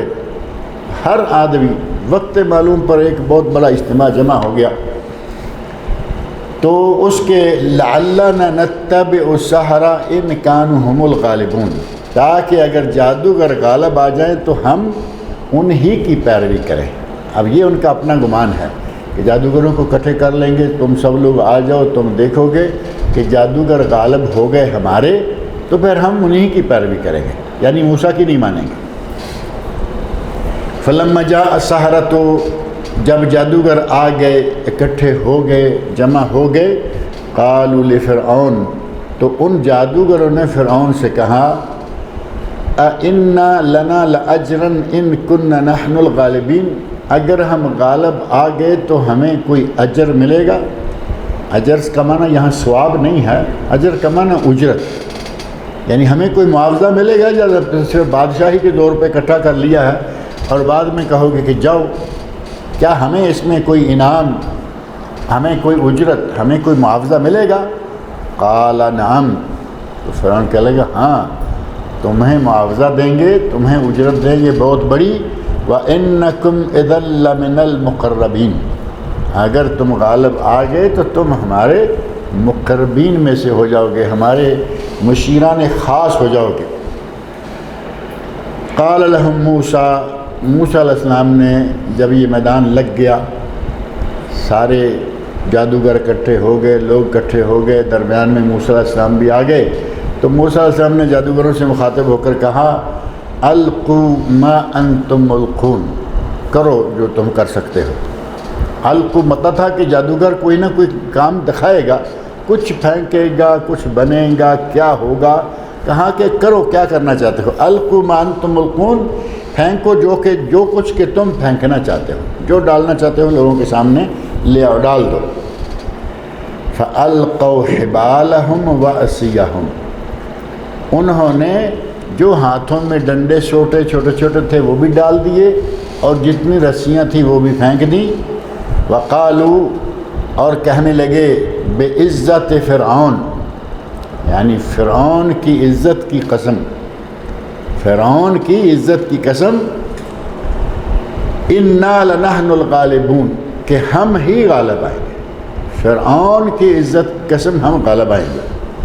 فَأَلْقَى مُوسَىٰ عَصَاهُ، موسیٰ علیہ السلام نے اپنا ڈنڈا پھینکا، فَإِذَا هِيَ تَلْقَفُ مَا يَأْفِكُونَ، تو موسیٰ علیہ السلام کے ڈنڈے نے جو انہوں نے افک، یعنی وہ جھوٹ موٹ سانپ بنائے تھے، وہ سارے کے سارے نکل گئے۔ سارا کھیل جو ہے ان کا، وہ ایک ہی سانپ سارے کھیل کو اپنے پیٹ میں لے گیا، ہضم کر گیا۔ فَأُلْقِيَ السَّحَرَةُ فَأَلْقَى مُوسَىٰ عَصَاهُ فَإِذَا هِيَ تَلْقَفُ مَا يَأْفِكُونَ، موسیٰ علیہ السلام نے اپنا ڈنڈا پھینکا، لاٹھی پھینکی، اور ہِیَ تَلْقَفُ مَا يَأْفِكُونَ، افق یعنی جھوٹ موٹ جو بھی انہوں نے اپنی رسیوں کے جو بھی کھلونے بنائے تھے، ان سارے کھلونوں کو موسیٰ علیہ السلام کا سانپ جو ہے وہ نکل گیا۔ فَأُلْقِيَ السَّحَرَةُ سَاجِدِينَ، اور یہ دیکھتے ہی سارے جادوگر جو ہیں وہ سجدے میں گر گئے۔ قالوا آمنا برب العالمین، کہنے لگے کہ ہم اللہ رب العالمین پر ایمان لائے، یعنی آج تک تو وہ موسیٰ پر ایمان لائے، اس پہ فرعون پہ ایمان رکھتے ہیں، یہ رب ہے، وہ کہلاتا تھا میں رب ہوں۔ آج جب دیکھ لیا کہ یہ جھوٹا ہے، فرعون جھوٹا ہے اور موسیٰ سچا ہے، اور یقیناً وہ نبی ہے، اس نے جو کچھ کیا ہے وہ غیر نبی نہیں کر سکتا، کوئی جادوگر نہیں کر سکتا، فوری طور پر قالوا آمنا برب العالمین، کہنے لگے کہ ہم اللہ رب العالمین پر ایمان لائے، یعنی ان کا ایمان جو ہے اس وقت فوری طور پر بدل گیا۔ کہاں ہم رب العالمین پر ایمان لائے، رب موسیٰ و ہارون، جو کہ موسیٰ اور ہارون علیہ السلام کا رب ہے۔ یہ رب جو بیٹھا ہوا ہے یا اپنے آپ کو رب کہلواتا ہے، اس پہ نہیں، جو موسیٰ فرعون کا رب جو کہہ رہے ہیں رب السماوات والارض، ہم اس رب پر ایمان لائے۔ قال آمنتم له قبل ان آذن لكم، کہنے لگا کہ میرے اجازت دینے سے پہلے تم ایمان لے آئے ہو۔ اس کو تو پتا تھا کہ اب میرے ساتھ بات کریں گے، شاید کوئی اجازت طلب کریں گے، اور جب انہوں نے دیکھا کہ یہ ہمارے بس میں نہیں ہے موسیٰ کا مقابلہ، یہ عام انسانی کام نہیں ہے، وہ فوراً ایمان لے آئے۔ تو کہتا ہے کہ میری اجازت کے بغیر فوراً تم ایمان لے آؤ۔ انہ لکبیرکم الذی علمکم السحر، یہ تو تمہارا ہی بڑا جادوگر ہے اور اسی نے تمہیں جادو سکھایا ہے۔ مطلب کہنے کا یہ تھا کہ یہ تو تمہارا استاد ہے، تم اسی کے شاگرد ہو، اسی سے سیکھ کے آئے ہو، تو گویا کہ تم سارے کے سارے ہی جادوگر ہو۔ فَلَسَوْفَ تَعْلَمُونَ، اب تمہیں ان قریب پتہ چل جائے گا، سو تمہیں ابھی معلوم ہو جائے گا کہ میں تمہارے ساتھ کیا کرتا ہوں۔ لَأُقَطِّعَنَّ أَيْدِيَكُمْ وَأَرْجُلَكُمْ مِنْ خِلَافٍ، میں تمہارے ہاتھ اور ٹانگیں مخالف صفت سے کاٹوں گا، یعنی دایاں ہاتھ کاٹوں گا تو بائیں ٹانگ کاٹ دوں گا، دایاں ہاتھ اور بایاں پاؤں الٹا ہو گیا نا۔ لَأُقَطِّعَنَّ أَيْدِيَكُمْ وَأَرْجُلَكُمْ مِنْ خِلَافٍ وَلَأُصَلِّبَنَّكُمْ أَجْمَعِينَ۔ اب اس سے اتنے سے آدمی مر نہیں جاتا، ہاتھ کاٹ دیا، پاؤں کاٹ دیا، آدمی اس سے مرتا نہیں، کہتا ہے کہ پھر میں تمہیں سولی چڑھاؤں گا، وَلَأُصَلِّبَنَّكُمْ أَجْمَعِينَ، پھر میں تم سب کو سولی بھی چڑھا دوں گا۔ قالوا لا ضیر، وہ جو ایمان لے آئے ہیں اب ان میں ایمان کی قوت آ گئی ہے، ان کا کہنا یہ پرواہ نہیں، جو بھی تم کرنا چاہتے ہو کرتے رہو۔ لا ضیر کہتے ہیں کہ کوئی حرج نہیں، جو چاہو کرو۔ انا الی ربنا منقلبون، ہم تو اپنے رب کی طرف لوٹنے والے ہیں، تم ہمیں سولی چڑھا دو گے، ہم اپنے رب کے پاس چلے جائیں گے، ہم اس پہ ایمان لے آئے ہیں، اب ہمیں تیری کوئی پرواہ نہیں، ہمیں زندہ رہنے دے یا ہمیں قتل کر دے۔ انا نطمع ان یغفر لنا ربنا خطایانا، ہمیں یہ طمع ہے، ہماری یہ لالچ ہے، ہمارا یہ مطالبہ شوق ہے کہ ہمارا رب ہمیں ہماری خطائیں معاف کر دے۔ ان یغفر لنا ربنا خطایانا ان کننا اول المومنین، ان کننا اول المومنین، کہ ہم پہلے مومن، یعنی ہم ایمان لائے اور ہم اب اس وقت پہلے مومن ہیں، سب سے پہلے ایماندار بننے والے اب ہم ہیں۔ اللہ رب العزت مجھے اور آپ سب کو قرآن کریم پڑھنے، سننے، سمجھنے اور اس پر عمل کرنے کی توفیق عطا فرمائے۔ ابھی موسیٰ علیہ السلام کا اور فرعون کا معاملہ جو ہے باقی ہے، چل رہا ہے، اور اللہ رب العزت اس کو غرق کر کے دکھائے گا انشاءاللہ، کیونکہ جو آدمی انبیاء کے مقابلے میں آیا ہے عموماً اللہ رب العزت نے ان کو ناکام کیا ہے، دنیا میں رسوا کیا ہے، اور تمام انبیاء کے مقابل جو آنے والے ہیں ان سب کے واقعات آپ کے سامنے ہیں۔ ان الحمد للہ والصلاة والسلام علی رسول اللہ وعلی آلہ وصحبہ اجمعین ومن تبعہم بإحسان الی یوم الدین، اما بعد، بسم اللہ الرحمن الرحیم۔ عن عائشہ رضی اللہ تعالی عنہا قالت من کل اللیل قد اوتر رسول اللہ صلی اللہ علیہ وسلم فانتہا وطرہ الی السحر، متفق علیہما۔ یہ دو حدیثیں مسلسل گزری ہیں، دونوں میں وطر کا ذکر ہے، اور حافظ ابن حجر عسقلانی رحمۃ اللہ نے لکھا ہے متفق علیہما، کہ ان دونوں حدیثوں پر امام بخاری اور مسلم متفق ہیں ان کی صحت پر۔ حدیثوں کے بارے میں آپ کے علم میں یہ بات ہوگی کہ ایک حدیث ہے جس کو متواتر کہا گیا، متواتر حدیث جو ہے، بلکہ اس سے پہلے ہے حدیث قدسی، اللہ رب العزت کا ارشاد لیکن نبی صلی اللہ علیہ وسلم کے الفاظ، حدیث قدسی اگر صحیح سند سے ثابت ہو تو وہ سب سے بہترین حدیث، لیکن شرط ہے کہ وہ صحیح سند سے ثابت ہو۔ بعض اس میں بھی حدیث قدسی ہیں لیکن روایت وہ صحیح نہیں ہے، یعنی شمار قدسی میں کیا جا رہا ہے لیکن سند ضعیف ہے، اس کا معنی یہ کہ وہ قدسی نہیں ہے۔ صحیح سند سے ثابت حدیث قدسی ہو تو وہ پہلے درجے کی۔ دوسرا ہے متفق علیہ، متفق علیہ سے پہلے بھی متواتر۔ متواتر وہ حدیث ہیں کہ جس پر کسی بھی زمانے میں اتنے لوگ اس کے راوی رہے ہوں کہ جن کا کسی غلط بات پہ اکٹھے ہونا ممکن ہی نہ ہو، یعنی بے شمار صحابی، بے شمار تابعی، بے شمار تبع تابعین اور بے شمار محدثین مسلسل اسے بہت جماعت روایت کرتی آ رہی ہو تو اسے کہا جاتا ہے کہ یہ حدیث متواتر ہے۔ یہ حدیث بھی بہترین درجے کی، سمجھ لیں دوسرے درجے کی قدسی کے بعد۔ اور پھر تیسرا درجہ آتا ہے حدیث متفق علیہ۔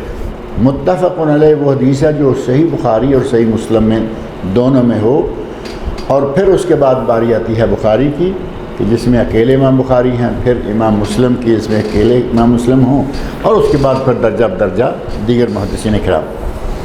یہ دونوں حدیثیں جو ہیں یہ بخاری اور مسلم دونوں اس پر متفق علیہ ہیں کہ یہ دونوں حدیثیں صحیح ہیں۔ پہلی حدیث میں یہ گزشتہ درس میں بات آ گئی تھی کہ نبی اکرم صلی اللہ علیہ وسلم رات کو 13 رکعتیں پڑھتے تھے۔ میں نے گزشتہ درس میں ذکر کیا تھا کہ 5 نام ہیں، نماز ایک ہے۔ 13 وطر پڑھتے تھے، اور وہ وطر سے مراد کیا ہے؟ تہجد۔ تہجد وطر ہے تو بھی وہی، تہجد ہے تو بھی وہی، تراویح ہے تو بھی وہی، قیام رمضان ہے تو بھی وہی، قیام اللیل ہے تو بھی وہی۔ 5 نام، نماز ایک۔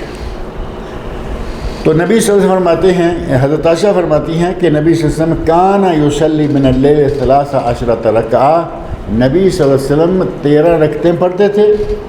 یوتر من ذالک ب5، ان میں سے 5 رکعتیں وطر ہوتی تھیں۔ 5 رکعتیں وطر، 2 کر کے 8 گئی، اور 5 کٹھی، ایک سلام اور ایک قاعدہ کے ساتھ پڑھی، 13 رکعتیں ہو گئی۔ نبی صلی اللہ علیہ وسلم نے 5 وطر پڑھے، لا یجلس فی شیء الا فی آخرہا، ان 5 رکعتوں میں درمیان میں آپ نہیں بیٹھے۔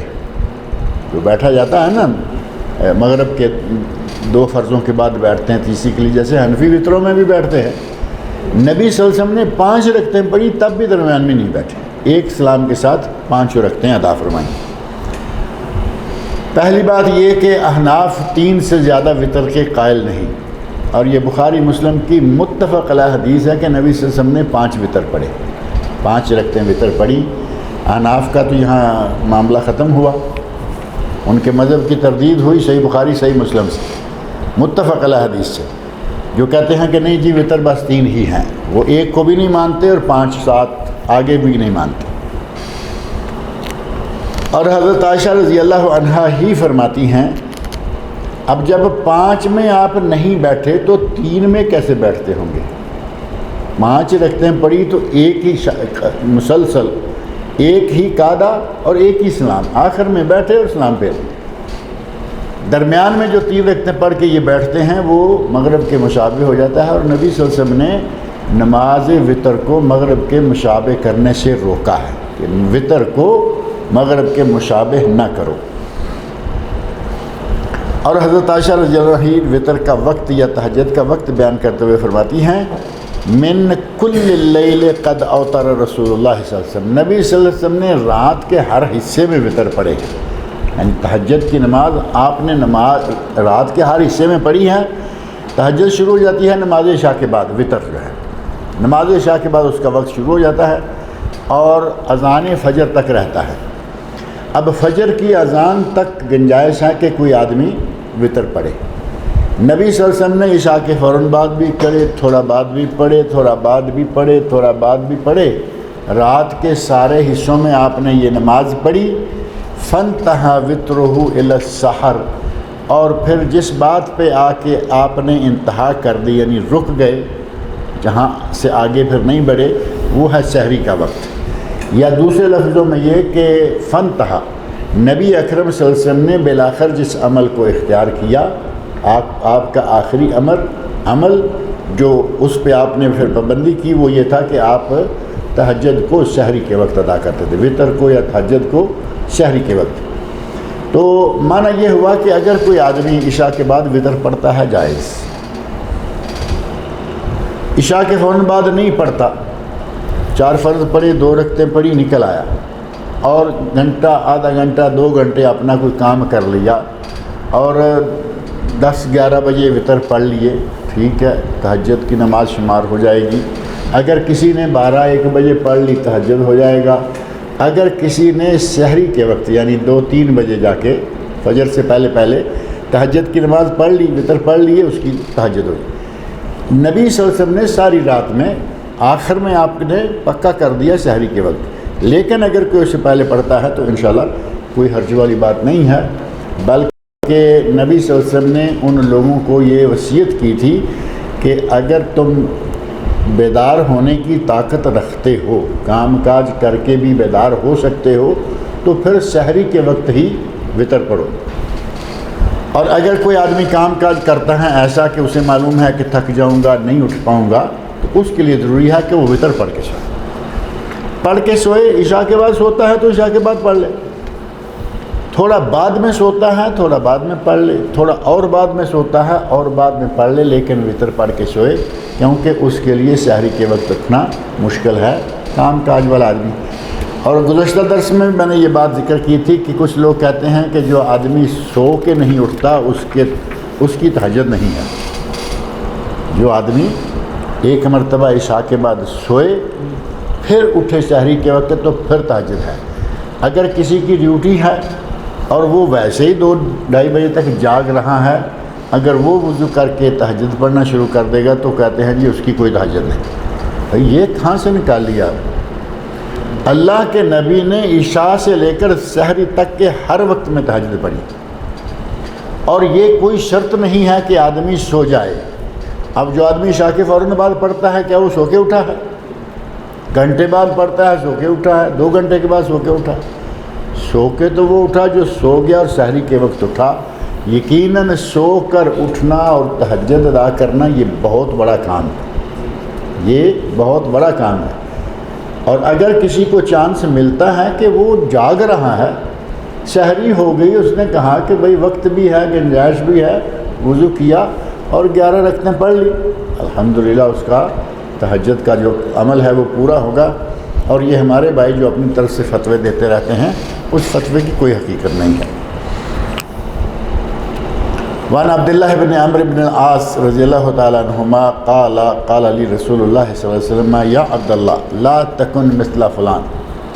حضرت عبداللہ بن عمرو بن عاص رضی اللہ عنہما کہتے ہیں کہ نبی صلی اللہ علیہ وسلم نے مجھ سے مخاطب ہو کر فرمایا یا عبداللہ، اے عبداللہ، لا تکن مثل فلان، فلاں آدمی کی طرح نہ ہو جاؤ، کان یقوم من اللیل فترک قیام اللیل، وہ رات کو قیام کیا کرتا تھا لیکن اس نے قیام چھوڑ دیا ہے، یعنی تہجد پڑھتا تھا اس نے تہجد چھوڑ دی، تم اس جیسے نہ بننا۔ اب اس میں ایک تو یہ ہے کہ جو تہجد پڑھتے تھے نبی صلی اللہ علیہ وسلم کو معلوم تھا کہ یہ تہجد گزار ہیں، ظاہر پتہ چل جاتا ہے آدمی کا کہ تہجد پڑھتا ہے، اور اس آدمی نے تہجد پڑھتے پڑھتے تہجد چھوڑ دی۔ اب یہ تو نہیں ہوگا نا کہ فجر بھی چھوڑ دی یا نماز ہی چھوڑ دی، تہجد چھوڑ دی۔ آپ نے فرمایا کہ تو اس آدمی کی طرح مت ہو جو تہجد پڑھتا تھا اور اس نے تہجد چھوڑ دی۔ یہاں ایک تو نماز تہجد کی تاکید ہے، یہ بھی بخاری مسلم کی متفق علیہ حدیث ہے، اور دوسری بات اس میں یہ ہے جو نبی اکرم صلی اللہ علیہ وسلم کا اصلاح کا بہترین انداز تھا کہ آپ نے اگر کسی کا کوئی عیب بیان کرنا ہے تو نام لے کر نہیں کرتے تھے۔ اب آپ یہ کہتے کہ جیسے بھئی فلاں آدمی نام لے لیتے اس کا، جیسے وہ تہجد پڑھتا تو اس نے چھوڑ دی، تم ایسا نہ کرنا، نام نہیں لیا، کیونکہ ایک نفل تھا، پڑھ رہا تھا، چھوٹ گیا، چھوڑ دیا، اور یہ عیب ایسا نہیں ہے کہ نام لے کر اس کو مشہور کریں۔ نبی اکرم صلی اللہ علیہ وسلم عموماً یا قوم، اے قوم کے لوگوں، اور ما بقوم، اس قوم کو کیا ہو گیا ہے، اور یہاں فرمایا لا تکن مثل فلان، فلاں آدمی کی طرح نام نہیں لیا، اس کی طرح نہ ہو جاؤ جس نے قیام اللیل شروع کر رکھا تھا اور پھر اس نے قیام اللیل چھوڑ دیا، تہجد پڑھا تھا۔ ایک یہ الفاظ ہیں حضرت عبداللہ بن عمرو بن عاص رضی اللہ عنہما کے بارے میں، حضرت عبداللہ بن عمرو بن عاص کے لیے، بارے میں تو شخص تو دوسرا ہے نا، ان کے لیے الفاظ ہیں کہ بھئی تم ویسے نہیں ہو جانا۔ اور ایک دوسری حدیث میں ہے حضرت عبداللہ بن عمر رضی اللہ عنہما، یہ عبداللہ بن عمر ہیں، وہ عبداللہ بن عمر ہیں، حضرت عبداللہ بن عمر بن خطاب، یہ عبداللہ بن عمر بن عاص۔ حضرت عبداللہ بن عمر رضی اللہ عنہ کے بارے میں نبی صلی اللہ علیہ وسلم کہتے ہیں کہ نعم الرجل عبداللہ لو کان یصلی باللیل، عبداللہ بہت ہی اچھا آدمی ہے اگر کبھی رات کو یہ نماز پڑھا کرے۔ آپ کا اصلاح کا انداز، لوگوں کی رہنمائی کا انداز دیکھیں کہ یہ نہیں کہا کہ بھئی تم وتر کیوں نہیں پڑھتے، تم تہجد کیوں نہیں پڑھتے، تم کون سا دن میں کیا کرتے ہو، دن میں بھی فارغ ہوتے ہو رات میں بھی تہجد نہیں۔ الفاظ ایسے بہترین، نعم الرجل عبداللہ، عبداللہ بہت اچھا آدمی ہے، لو کان یصلی باللیل، اگر رات کو وہ نماز پڑھا کرے۔ حضرت عبداللہ کہتے ہیں میں نے جس دن سے نبی صلی اللہ علیہ وسلم کی زبان مبارک کی یہ الفاظ سنے ہیں، میں نے کبھی تہجد نہیں چھوڑا۔ اب اگر آپ اتنے اچھے تھے تو سامنے والے بھی بہت ہی اچھے لوگ تھے۔ ہمارے جیسے ہوتے تو کہتے کہ چلو کچھ کریں گے، کبھی پڑھ لی کبھی نہیں پڑھی۔ وہ کہتے ہیں کہ میں نے جب سے یہ الفاظ سنے میں نے ساری عمر میں دوبارہ تہجد نہیں چھوڑا۔ اللہ رب العزت نے ایسے ہی ان لوگوں کے بارے میں نہیں کہہ دیا رضی اللہ عنہ، اللہ ان سے راضی ہو گیا، ورضوا عنہ، اور وہ اللہ سے راضی ہو گئے۔ ان علی ابن ابی طالب رضی اللہ تعالی عنہ قال قال رسول اللہ صلی اللہ علیہ وسلم یا اوتروا یا اہل القرآن، اے اہل قرآن وطر پڑھا کرو، فإن اللہ وطر، بے شک اللہ وطر ہے، اکیلا ہے، بے شک اللہ اکیلا ہے، وَيُحِبُّ الوطر، اور اسے اکائی پسند ہے۔ اے اہل قرآن، اس کا معنی اہل قرآن تو پھر سنت چھوڑ دی انہوں نے؟ نہیں، اہل قرآن جو ہیں مراد ہے مسلمان۔ اے مسلمانوں، دوسرے اہل کتاب ہیں، یہ اہل قرآن ہیں، وہ اہل کتاب ہیں، یہ مسلمان ہیں۔ اے اہل قرآن وطر پڑھا کرو، بے شک اللہ وطر ہے اور اللہ کو وطر پسند ہے۔ تو اللہ کو وطر پسند ہے، ایک تو یہ ہو گیا کہ نماز وطر اللہ کو پسند ہے، تہجد اللہ کو پسند ہے، اور دوسرا یہ ہے کہ ہر اعتبار سے جہاں جہاں ممکن ہو اس چیز کی شکل میں وطر بنانا چاہیے۔ ابھی آپ کھجوریں کھانے لگے تو وہاں وطر بنا سکتے ہیں یا نہیں؟ 3 5 7 9 11 زیادہ کھاتے جائیے، کوئی بات نہیں ہے۔ اب 15 17 19 کچھ مشکل ہے گننا؟ اگر مشکل پیش آتی ہو تو آپ کی گٹھلیاں تو آپ کے سامنے پڑی ہیں یا نہیں؟ پلیٹ میں پڑی ہیں یا سفرہ پر پڑی ہے یا دسترخوان پہ پڑی ہیں، گٹھلیاں پڑی ہوئی ہیں، دیکھ لیں گٹھلیاں کتنی ہیں، ایک کم ہے ایک زیادہ، کھجور کھائیے وطر ہو جائے گی۔ اگر وطر ہے چھوڑنا چاہتے ہیں چھوڑ دیں۔ نبی صلی اللہ علیہ وسلم کا یہ عمل مبارک آپ کے عید الفطر کے کھانے کے بارے میں معروف ہے کہ آپ جب عید الفطر کے لیے نکلتے تو وطر حالت میں، عید الفطر کے لیے نکلتے تو وطر حالت میں کھجوریں کھا کے نکلتے، کیونکہ پورا رمضان وہ وقت منہ بند ہوتا ہے، لیکن جب عید الفطر کے لیے نکلتے تو وطر حالت، یعنی 5 7 9 11 15 17 وطر حالت میں، یہی ہے یحب الوطر، اللہ وطر کو پسند کرتا ہے۔ کوئی بھی کام کریں کوشش کریں، دیکھو کلی 3 مرتبہ، ناک میں پانی چڑھانا 3 مرتبہ، منہ دھونا 3 مرتبہ، ہاتھ دھونے 3 مرتبہ، پاؤں دھونے، ہے نا، اس میں بھی وطر۔ اسی طرح ہر کام میں جہاں یہ بات ممکن ہو کوشش کرنی چاہیے کہ وہ وطر ہو جائے، کیونکہ وطر اللہ تعالیٰ کو بہت پسند ہے۔ وعن ابن عمر رضی اللہ تعالی عنہما عن النبی صلی اللہ علیہ وسلم قال اجعلوا آخر صلاتکم باللیل وطرا، وطر کو رات کی آخری نماز بناؤ۔ نبی صلی اللہ علیہ وسلم فرماتے ہیں کہ وطر کو رات کی آخری نماز، یا رات کی آخری نماز وطر کو بناؤ۔ اب یہ اگر کوئی آدمی تہجد پڑھتا ہے تو وہ ظاہر ہے کہ آخر میں وطر پڑھے گا، آٹومیٹک رات کی آخری نماز وطر ہوگی۔ عشاء کی نماز پڑھی، رات کو آخری نماز جو ہے وہ وطر کو بنانا ہے تو 4 فرض پڑھ لیے، 2 سنت پڑھ لی، آخر میں 3 5 7 جتنے بھی آپ وطر پڑھیں گے، وطر رات کی آخری نماز ہو گئی۔ اصل حکم یہی ہے کہ وطر کو رات کی آخری نماز بنایا جائے، متفق علیہ حدیث ہے یہ صحیح بخاری مسلم کی۔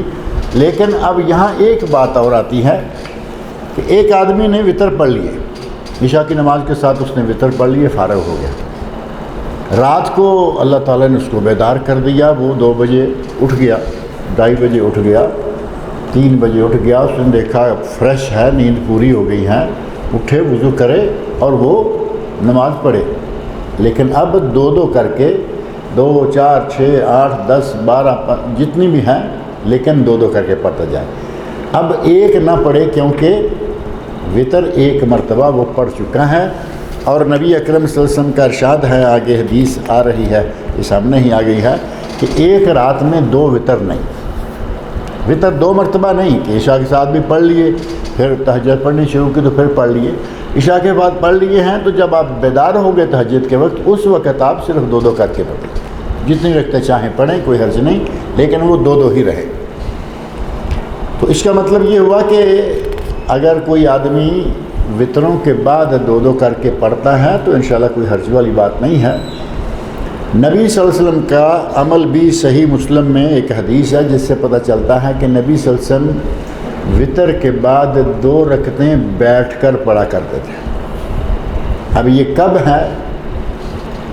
نبی صلی اللہ علیہ وسلم ساری رات جاگیں, اللہ کہے میرے نبی تھوڑا کم کر دو, سورۃ مزمل میں ہے نا, اون قص منہ قلیل, اور بھی تھوڑا کم کر دو. اللہ کے نبی اتنا قیام کریں اور کھڑے ہو کے کریں, پاؤں سوج جائیں, پاؤں سے خون کے ریشے پھوٹ پڑیں, تو یہ 2 رکعتیں بیٹھ کے پڑھنے کا یہ مسئلہ جو ہے یہ کب ہے؟ ہمارے بھائی 4 سنت 4 فرض 2 سنت 2 نفل 3 وطر 2 نفل, یہ ہے نا ہماری نماز 17 رکعتیں ہماری پاکستان انڈیا کی. نبی صلی اللہ علیہ وسلم یہ 2 رکعتیں بیٹھ کر کب پڑھ رہے ہیں؟ سحری کے وقت. طویل قیام کیا اور وطر کے بعد 2 رکعتیں بیٹھ کے پڑھ لی. ہمارے بھائی ہٹے کٹے جوان تندرست توانا, عشاء کی نماز پڑھی, 2 فرضوں کے بعد 2 سنت کھڑے ہو کر 2 نفل بیٹھ کر, 3 وطر کھڑے ہو کر پھر 2 نفل بیٹھ کر. اب عشاء کے بعد بیٹھ کر 2 نفل پڑھنا ہے تو اس کی کیا حیثیت ہو سکتی ہے؟ نبی صلی اللہ علیہ وسلم نے بیٹھ کر پڑھے لیکن سحری میں. آپ بھی اتنا طویل قیام کر کے اس وقت پڑھ لیجئے, کوئی بات نہیں. یا پھر یہی معاملہ کیجئے جو نبی اکرم صلی اللہ علیہ وسلم فرمایا, رات کو اگر آپ اٹھ گئے ہیں اتفاق سے, یعنی عادت بنا لینا کہ نہیں بیٹھ کر ہی پڑھیں گے, عشاء کے ساتھ پڑھیں گے, وطر کے بعد بھی پڑھیں گے, تو نبی صلی اللہ علیہ وسلم کی یہ عادت نہیں تھی. آپ کی عادت تھی کہ سحری کے وقت آپ یہ وطر پڑھتے تھے, ان کے بعد 2 رکعتیں بیٹھ کر آپ پڑھ لیا کرتے تھے. اجعلوا آخر صلاتکم باللیل وطرا, رات کی آخری نماز وطر کو بناؤ. اور حضرت طلق بن علی رضی اللہ تعالی عنہ بیان کرتے ہیں, سمعت رسول اللہ صلی اللہ علیہ وسلم یقول لا وطران فی لیلۃ, ایک رات میں 2 وطر نہیں ہیں. بعض لوگوں نے ایک رات میں 2 وطر نہیں ہیں, عشاء کے وقت وطر پڑھ لیے, تہجد کے وقت 12 رکعتیں پڑھ لیجئے, 10 پڑھ لیجئے, آپ کی انشاءاللہ نماز تہجد شمار ہو جائے گی. اور اگر عموماً ہمارے یہاں جو یہ سلسلہ ہے, ایک مسئلہ بعض علماء نے ذکر کیا کہ آپ نے عشاء کے ساتھ وطر پڑھ لیے, سحری کے وقت بیدار ہو گئے, اب 1 وطر اور پڑھو تو پہلا جو 1 وطر تھا وہ ٹوٹ جائے گا, 2 ہو جائیں گے. کہتے ہیں کہ اس وطر کو نقض وطر, نقل, اس کو توڑ دو اور نئے سرے سے 10 رکعتیں پڑھ کے پھر 1 وطر پڑھو. اب یہ کتنے وطر ہو گئے رات میں؟ 2 بھی نہیں 3 ہو گئے. پہلا 1 عشاء کے ساتھ پڑھو, 1 تہجد کے وقت پہلے کو توڑنے کے لیے پڑھا, اور پھر اس کی آخر میں پڑھا. اللہ کے نبی تو فرمایا 2 بھی نہیں پڑھا, 2 وطر بھی 1 رات میں نہیں کرو. اور 2 وطر 1 رات میں کیوں کیسے نہیں ہوں گے؟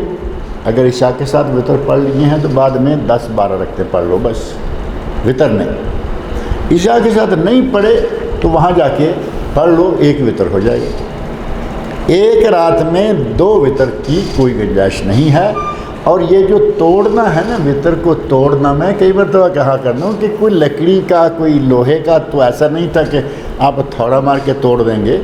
عشاء کے وقت آپ نے 1 وطر پڑھا, سحری کے وقت جا کے دوسرا پڑھ رہے ہیں, وہ کیا آپ جا کے ٹانکا لگا کے آئیں گے کہ وہ پہلا ٹوٹا ہے اب 2 ہو گئے ہیں؟ کچھ چیزیں ہے نا انڈرسٹوڈ نظر آتی ہیں کہ بھائی اللہ رب العزت نے آپ کا اگر وہ وطر قبول کر لیا ہے وطر کی حالت میں, اب تم کون ہوتے ہو جو توڑنے والے؟ مشورہ مولوی دیتے ہیں لیکن ہتھوڑا نہیں ہاتھ میں دیتے. اللہ رب العزت مجھے اور آپ سب لوگوں کو نبی صلی اللہ علیہ وسلم کے ارشادات پڑھنے سننے سمجھنے اور ان پر عمل کرنے کی توفیق عطا فرمائے۔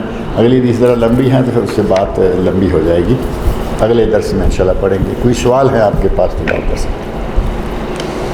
ایک نشید کوئی صاحب ہے ہاسپٹل میں کر رہے وہ اپنی بیٹی کے یو ایس جا رہے ہیں تو وہاں کا گوشت کھا سکتے، پہلے کتاب کا چکن کھا سکتے؟ اگر کوئی اسٹیٹس جاتا ہے، امریکہ لوگ جاتے ہیں، برطانیہ جاتے ہیں، تو وہاں جو مستقل وہاں رہنے والے ہیں میرا خیال ہے وہ ڈھونڈ ڈھانڈ کے کہیں نہ کہیں سے حلال میٹ، حلال چکن، یہ وہ حلال کھانوں کا ہوٹل، چھوٹا ڈھابا ہوٹل کچھ نہ کچھ تلاش کر لیتے۔ جاتے جاتے آدمی کو ایک ورنہ پریشانی ہوتی ہے کہ میں کیا کروں۔ اگر پتہ چل جائے کہ یہ اہل کتاب ہیں واقعی، یعنی کرسچن ہیں یا یہودی ہیں، اہل کتاب کے ہاتھ کا ذبیحہ جائز ہے اگر وہ اہل کتاب ہی ہوں، کہنے کو کرسچن ہوں لیکن وہ کمیونسٹ ہو چکے ہوں، جیسا کہ آج کل ہیں عموماً کرسچن کہلوانے کو، لیکن وہ کچھ بھی نہیں ماننے کو تیار، نہ اپنی کرسچینٹی کو، نہ اسلام کو، نہ کسی کو۔ اس قسم کے بے دین آدمی کے ہاتھ کا ذبیحہ جائز نہیں ہے۔ اگر واقعی وہ اہل کتاب ہیں، یہودی عیسائی، ان کے ہاتھ کا ذبیحہ جائز ہے، ان کی عورتوں سے نکاح کرنا بھی جائز ہے۔ نکاح کے لیے کچھ اور شرطیں ہیں، ان کی تفصیل قرآن کریم کے اندر باقاعدہ موجود ہے کہ تمہارے لیے اہل کتاب کی عورتیں حلال ہیں، اور ان شرطوں کی تفصیل میں جائیں تو وہ تھوڑا لمبا مسئلہ ہے۔ اس موضوع پر میرا ایک مضمون شائع ہوا تھا 2 قسطوں میں، سراما نامہ صراط مستقیم برمنگھم سے ایک نکلتا ہے انگلینڈ سے، تو چونکہ وہ انگلینڈ کے لوگوں سے زیادہ تعلق رکھتا تھا مسئلہ، لوگ جاتے ہیں میم سے شادی کر لی، اور میم سے شادی کب کی؟ ایک تو یہ کہ پہلے برائیاں کرتے رہے، اب میم حاملہ ہو گئی، پریگننٹ ہو گئی، اس نے جوتا نکال لیا کہ اب میرے ساتھ نکاح کرو۔ اب کہتے ہیں جی مولوی صاحب اہل کتاب کی عورتیں تو حلال ہیں۔ اب مولوی صاحب کو اپنے پہلے کرتوت بھی تو بتاؤ۔ قرآن کریم نے کہا ہے کہ اہل کتاب کی لڑکی ہو پاک دامن دیندار۔ نمبر 2 یہ کہ اس سے تمہاری پہلے سے آشنائیاں نہ چلتی رہی، یعنی افیئر سال سے چل رہا ہے۔ آج جب وہ جوتا لے کے کھڑی ہو گئی کہ اب نکاح کرو، نہیں تو میں ابھی بتاتی ہوں کورٹ میں، اور تمہاری نیشنلٹی بھی جائے گی اور تمہارا یہ اور وہ بھی جائے گا۔ اس طرح کی شرطیں قرآن کریم نے ذکر کی ہیں، مہر دو، پاک دامن عورت ہو، پہلے سے آشنائیاں نہ رہی ہوں، یہ تفصیلات ساری قرآن کریم کے اندر موجود ہیں۔ یہ جائز ہے، لیکن حضرت عمر فاروق رضی اللہ عنہ نے اس سے بھی منع کر دیا تھا کہ تم اپنے بہو بیٹیوں کو، گھر کی لڑکیوں کو چھوڑ کر، اپنے خاندان قبیلے کے ملک کی لڑکیوں کو، مسلمان لڑکیوں کو چھوڑ کر ان انگریز لڑکیوں سے شادیاں کرو گے، تمہاری بیٹیاں گھروں میں بیٹھی رہ جائیں گی، ہر کوئی ادھر سے لے کے آتا جائے گا۔ اور پھر کچھ لوگوں کے حالات ایسے دیکھے گئے کہ شادی ہوئی اور بچے ہونا شروع ہوئے، ایک بچہ چرچ جا رہا ہے، ایک بچہ مسجد جا رہا ہے، جو ماں کے تابع ہے وہ چرچ والا ہو گیا کیونکہ وہ تو عیسیٰ کرسچن ہے، جو باپ کے۔ اگر کسی کو مسلمان کر لو تو پھر ہے اچھی بات، یا کسی سے اس شرط پر شادی کرو کہ میں شادی تو کر لیتا ہوں لیکن مسلمان ہونا پڑے گا، تب بھی ٹھیک ہے۔ صرف نیشنلٹی لینے کے چکر میں، گرین کارڈ لینے کے چکر میں، یا اس حمل کو چھپانے کے چکر میں یہ شادیاں جو کی جاتی ہیں یہ نہیں۔ بہرحال اہل کتاب کا کھانا یعنی ذبیحہ جائز ہے، اور اہل کتاب کی عورت اگر صحیح معنوں میں وہ اہل کتاب ہی ہے تو اس سے نکاح کرنا بھی جائز ہے۔ اب رہا مسئلہ یہ کہ چکن ہے، مٹن ہے، ان دو کے لیے تو خاص طور پر اہل کتاب ہونا ان کا شرط ہے کہ وہ اہل کتاب ہوں۔ دوسرا، ہوٹلوں میں مسئلہ آ جاتا ہے کہ انہوں نے بھنڈی پکائی ہوئی ہے، بڑے مزیدار ہے، لیکن وہ آپ کو معلوم ہے کہ وہ اس میں تیل کیا ڈالے ہوئے ہیں؟ وہی تیل جس میں انہوں نے تھوڑی دیر پہلے خنزیر کا گوشت پکایا تھا، اب اس میں بھنڈی پکا رہے ہیں۔ ابھی تھوڑی دیر پہلے انہوں نے اسی میں چکن تلے ہیں، اب بھنڈی بھی اسی میں تل رہے ہیں۔ تو اس طرح کے ہوٹلوں سے سبزی کھانا بھی مشکل ہو جاتا ہے۔ بہتر یہ ہے کہ آدمی جاتے جاتے انڈا اور مچھی، فش اور انڈا، ایگ، ان دو چیزوں پر یا دہی ہے بٹر اور یہ وہ چیزیں ہیں، ان کے ساتھ گزارا کرے جب تک کوئی مناسب جگہ نہ مل جائے۔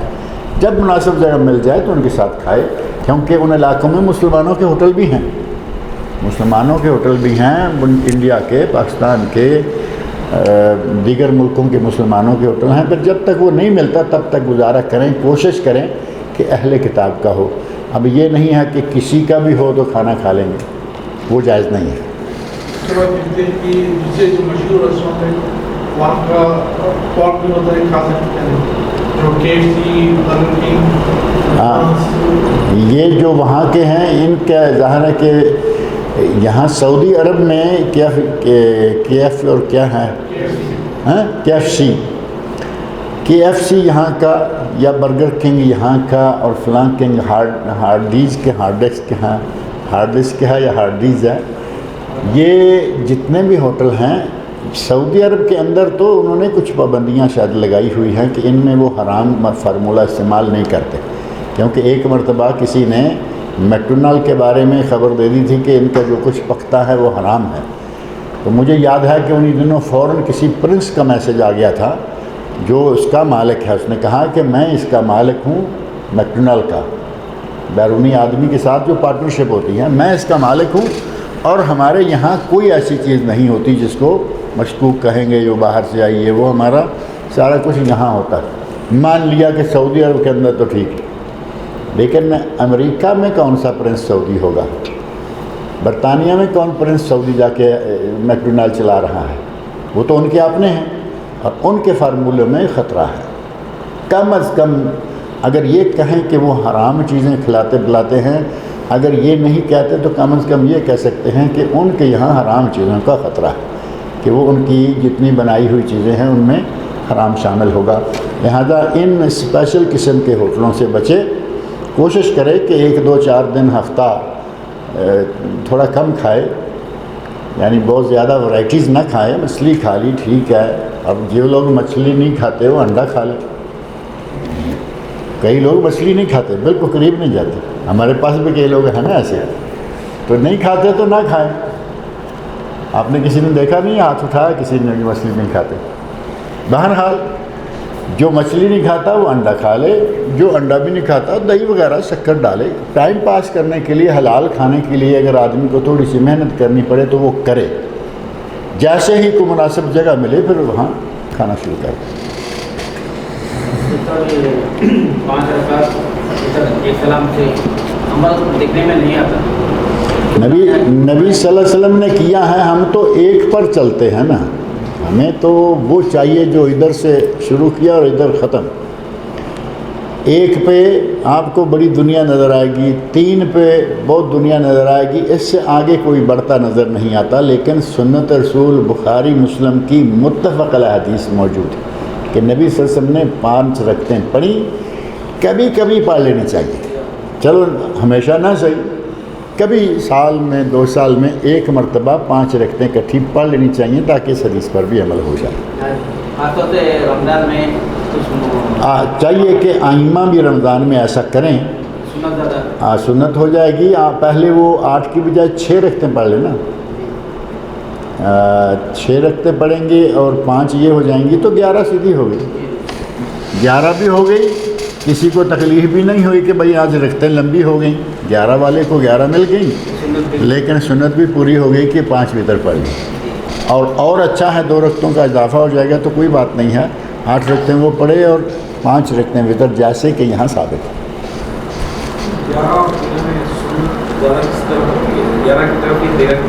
نہیں، سنت رسول معروف 11 ہے۔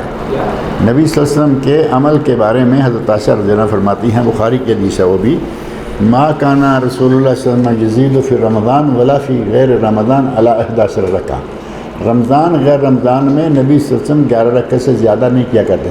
یہ جو 13 کی حدیث ہے نا، 13 کی حدیث کے بارے میں ایک تو یہ ہو گیا کہ 5 وتر تھے، تو اس شکل میں 2 رکعتیں بڑھ گئی، 13 ہو گئی۔ اور عموماً حدیث میں ملتا ہے کہ جو آپ نے 13 رکعتیں پڑھی تھیں ان میں 11 تو تھیں تہجد کی اور 2 فجر کی سنتیں تھیں، 2 فجر کی سنتیں تھیں جو آپ نے اس وقت تہجد ختم ہوئی اور قریب ہی 2 سنتیں جہاں فجر کی ہیں وہ آ گئیں، وہ آپ نے پڑھی، ان سنتوں کو شامل کر کے 13 رکھتے بنے. لیکن 13 کی چونکہ حدیث موجود ہے، اگر کوئی 13 پڑھتا ہے تو کوئی حرج نہیں. 11 کی زیادہ تر معروف ہے. اللہ تعالی ہمیں سب کو نیک عمل کی توفیق عطا فرمائے.